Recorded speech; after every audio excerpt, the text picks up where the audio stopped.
Now, copy this. Charles Manson. I'm the devil, you dirty dog, and I tricked you once again. He's the helter-skelter murderer who is doing life. But Charlie has changed his tune, going from cult killer to folk hero. I love his music. It's great. It's some of the best folk music I've ever heard. And now he's looking for a whole new generation of followers with some high-tech help. Charles Manson is more dangerous today because of the internet. He has the ability to reach people's minds through his music. Find out who's making money off the marketing of Manson. No, I'm just a human being. We're all just human beings. Maybe so, but this man was once a woman, and he's not alone. Is someone you know someone you really don't know? Hard Copy goes inside the mind-blowing world of gender benders. Thank you, sweet spirits. A psychic to the stars hits the high seas on John Wayne's haunted yacht and forecasts some choppy waters for Hollywood's rich and famous. I regret to predict separations or divorces for the following couples. Batten down the hatches, it's Kenny Kingston's Celebrity Storm Watch. If you thought American soaps were hot, holy jalapeno. Wait till you see how Spanish soap operas are steaming up the screen. I do it with a sexy style because I'm really, you know? It's a between the sheets sneak peek at this Latin love fest. Hello and welcome. I'm Jerry Penacoli. You're watching Hard Copy Weekend. Notorious 60s murderer Charles Manson is making a comeback, and he's recruiting your kids with some high-tech help. Doug Bruckner has more on the killer's new career in tonight's Top Copy. He's supposed to be behind bars, but Charles Manson is everywhere, in bookstores, on T-shirts, on record racks. And now, thanks to the internet, Charlie's gone global. Look at your game, girl. Cease to exist. Just come and say you love me. These are a few selections from a half dozen or so CDs for sale via the internet featuring songs by Charles Manson. It ain't James Taylor, that's for sure. And believe it or not, Manson fans think Charlie's a musical genius. Gone on the road, yeah, I'm gonna try to say 6 cities, so long goodbye and die. I love his music. It's great. It's some of the best folk music I've ever heard. A Boulder, Colorado band called Scramblehead sings Manson songs and sells his CDs on a website. They say, as songwriters go, Manson is right up there with his contemporaries, the Beatles. You have to separate the artist from the art. Manson did the songs, but the music's a totally separate thing, I think, as well. It's not just fringe companies that market Manson. Giant EMI Records, the record label that first recorded the Beatles, now distributes Charles Manson through a subsidiary. In a sick and perverted way, Charlie has finally attained one of his fondest dreams. I'm the devil, you dirty dog, and I tricked you once again. He always wanted to be the rock star. He wanted to be the guru of the 60s.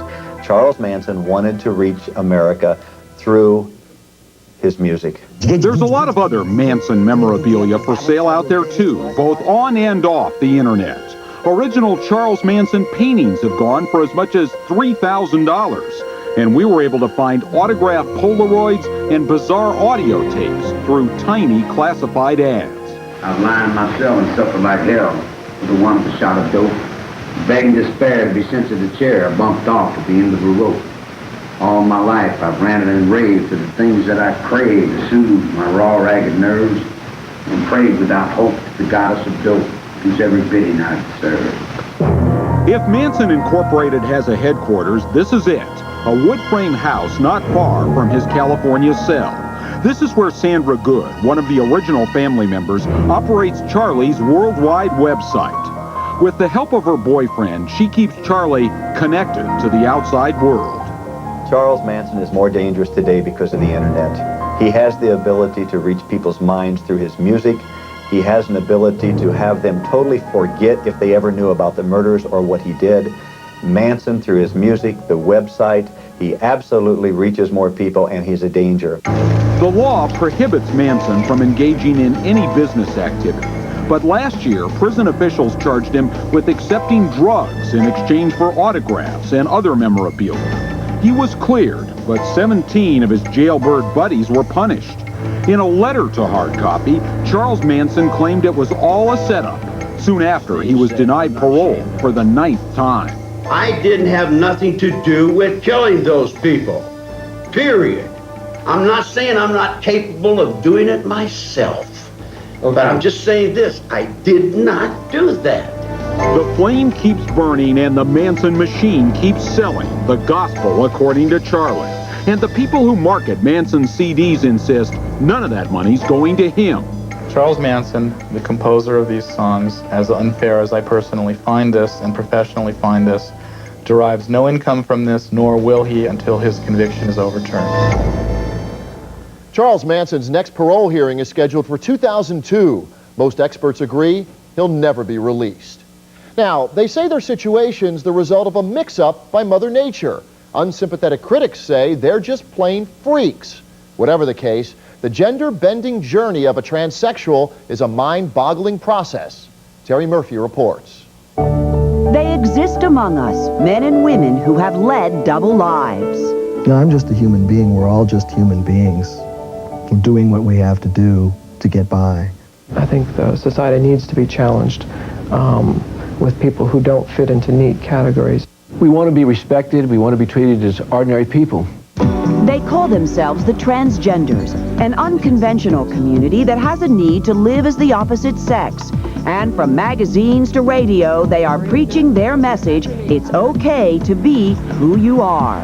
I felt normal for the first time in my life. You wouldn't know it if you saw him on the street, but Jameson Green was born into a female body. I am an unusual man in that I experienced 40 years of my life in a female body. I know things that most men don't know. The writer from Northern California says it wasn't until he had decided to complete his sex change that he felt like himself. Part was telling his daughter. She was 3 years old. And I said that I had a situation in my life that I could get a doctor to help me. I could have an operation, when they could keep it simple. And then I could be her daddy. And what did she think? Those like Jameson are a far cry from the transsexual prostitutes that have come to light recently in the Eddie Murphy sex scandal.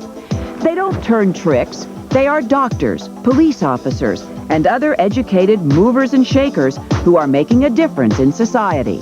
Hello again, this is Gender Talk, Boston's only radio show that talks about transgenderism in the first person. Meet Nancy Nangeroni, a transsexual with an MIT degree. By day, she's a computer engineer. By night, she rules the Boston airwaves with her transgender radio show. I think it's important for us to tell our own stories. And so I think it's important for transgender people to be in the media, to be running our own talk shows, to be writing our own scripts. For Nancy Nangeroni, it was a near-death motorcycle accident that made her realize that she just wasn't herself. I'm somebody for whom living as a woman really works much better than living as a guy ever did. There's just, you can talk to my folks, you can talk to my family, you can talk to my friends, they will all tell you the same thing. We like her much better now. I can slam somebody down just as quick as the next guy. One look at Tony Berrettinetto, and he looks like any other cop working the mean streets of Florida. But Tony was actually born a female. I can usually talk people into going to jail where they'll just turn around and thank me for taking them to jail. And I think that is, that is a transgendered gift, if you will, because I can relate to the men and I can relate to the women. They might seem a bit odd at first, but they want you to know inside they are real people, just like you and me. Well, whatever you think, you've got to respect them for who they are. All right, now, celebrity psychic Kenny Kingston is making waves, forecasting stormy seas for some stars. Just ask Barry Nolan. All psychics aboard. Thank you, sweet spirits. Sweet spirits, nothing, that was me. We asked Hard Copy celebrity psychic to the stars and infomercial king, Kenny Kingston, to board the Wild Goose John Wayne's allegedly haunted 136-foot yacht and crank out a few predictions. Well, make that psychically perceive any paranormal activity and pass that along to our viewers. That's more like it. After a quick pass through the Duke himself's old stateroom, we found out we were not alone. The sweet spirit of John Wayne is definitely here. When I went into his bathroom, turned on the water, it was like the man was standing next to me. Quicker than you can say Kreskin aboard the Duke's spooky ship, Kenny conjured up a dark cloud of predictions, beginning with a warning to Ellen DeGeneres about an overzealous fan. Please beef up your security that surrounds you now, because danger lies in the shadows.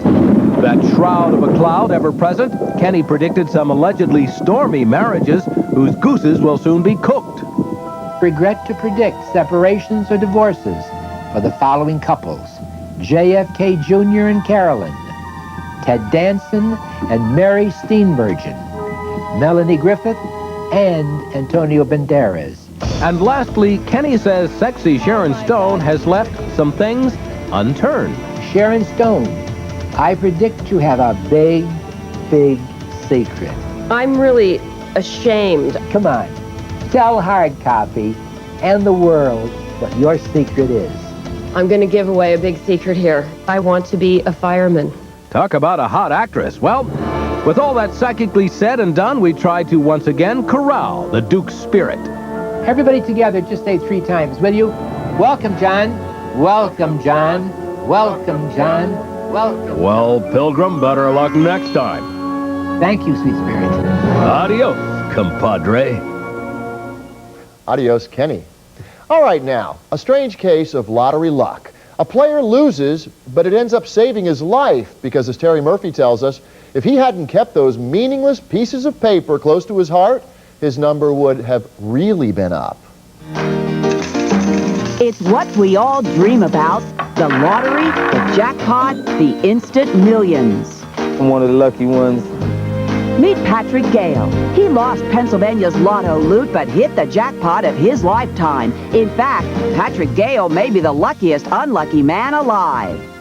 Everybody was telling me, you know, thanks to the lotto tickets that saved my life. Patrick pulled up to this Harrisburg convenience store hoping to try his luck, but when shots rang out, his number nearly came up. I heard gunshots, and one of the shots hit me on my left side of my chest, in my top pocket, where I had some lotto tickets and my lighter and a gas card. Amazingly, police say the padding in Patrick's pocket, some $30 worth of lotto tickets, actually saved his life. If I'd had them in my hand, I don't know what could have happened. Despite his windfall woes, Patrick's hoping in the end Lady Luck strikes twice. No, I didn't win that day, but I'm going to keep on playing that number. Up next.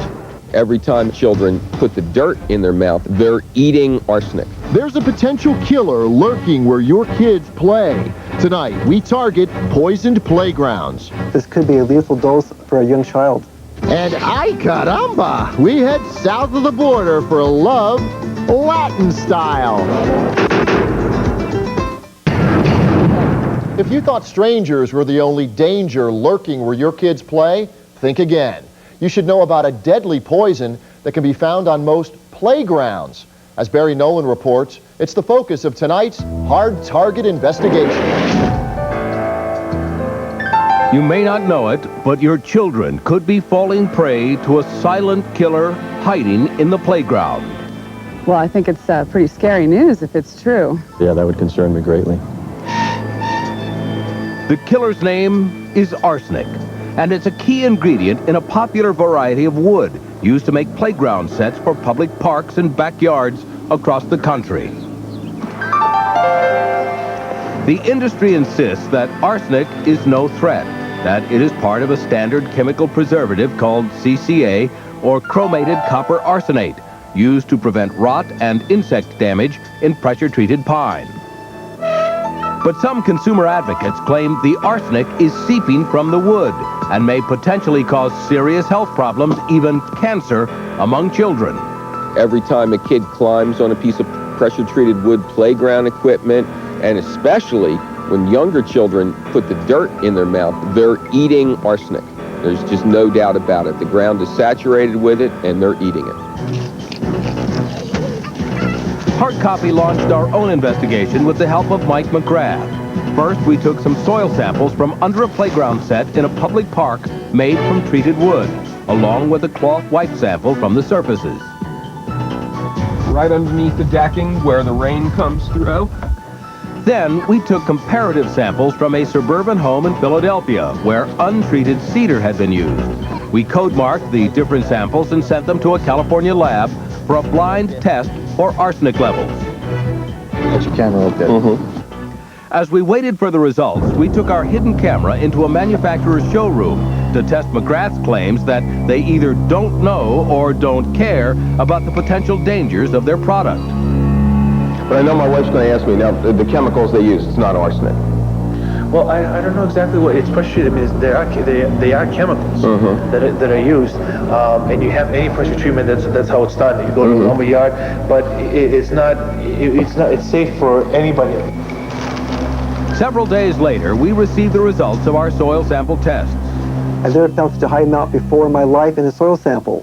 The test showed that the soil we collected from beneath the chemically treated playground sets contained an arsenic content an astounding 50 times higher than the soil we took from the non-treated cedar playground. That playground would be dangerous.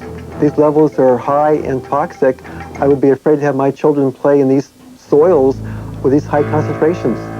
Even worse, the wipe samples we took showed high levels of arsenic from the surface of the wood itself, showing that it can come off easily on contact. If they put their hands to the mouth, this could be a lethal dose or a critical dose of arsenic into the body for a young child. Manufacturers of pressure-treated wood insist their product is safe. Our experts suggest the wood should be sealed with a proper paint or polyurethane. Still ahead. Meow, meow, meow. From this Spanish sex kitten to the bold, the beautiful, the young, and the restless. Check out more in the afternoon with these south of the border soap stars. That's next. They're the daytime divas and dapper Don Juans, spicing up Latino television while giving American soap some stiff competition. And they're every bit as bold and beautiful. They're hotter than a jalapeno. Meow. And spicy enough to keep fans around the world craving more. Don't blame us for being beautiful, okay? Their appeal is universal because they're all about relationships. And let's face it, who doesn't want to tune in to see other people's sex lives? American soap stars, slide over. You've got some competition when it comes to heating up daytime television. There's something so special about the Latin look, and American soaps are capitalizing on that by casting Latins in key roles in our soaps. Our ratings, though, still pale in comparison. How's 350 million viewers a day for proof? The bold and beautiful are young and restless as the world turns in Latin America. I'm Eduardo Santamarina. Sabine Musier. Angélica Rivera. Y Francisco Gatorno. But the breakout beauty is Thalia.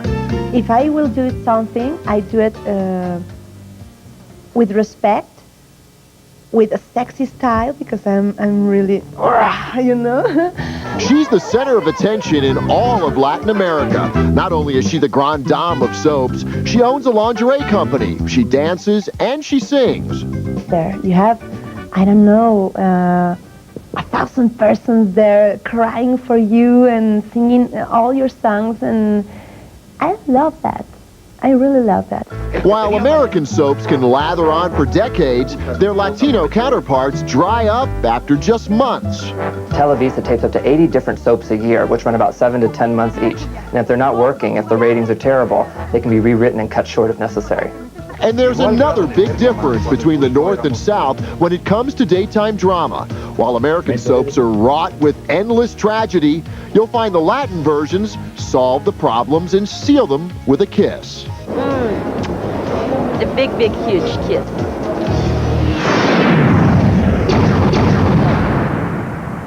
So if that Thalia is like the Susan Lucci of Latin America, I wonder how many Emmys she's won. We'll be right back. That's Hard Copy Weekend. I'm Jerry Penacoli. A few parting words now from Charlie Manson. He tried to make his case at a recent parole hearing, but after hearing this, you might figure out why they said, "Sorry, Charlie." I get out of prison for a minute and meet the angels of L.A. L.A.'s Angel Town. Back in the back, that's where we get down. You up in the front talking about money, honey. I'm back in the back up in the crack. She knows me well. I'm on soul, my lady. It's angel to these monks that just took their heads in San Diego because they're way behind time, underwater. We're dead in that nuclear submarine, coming back from China with Ronnie Reagan riding wheelchairs on fire.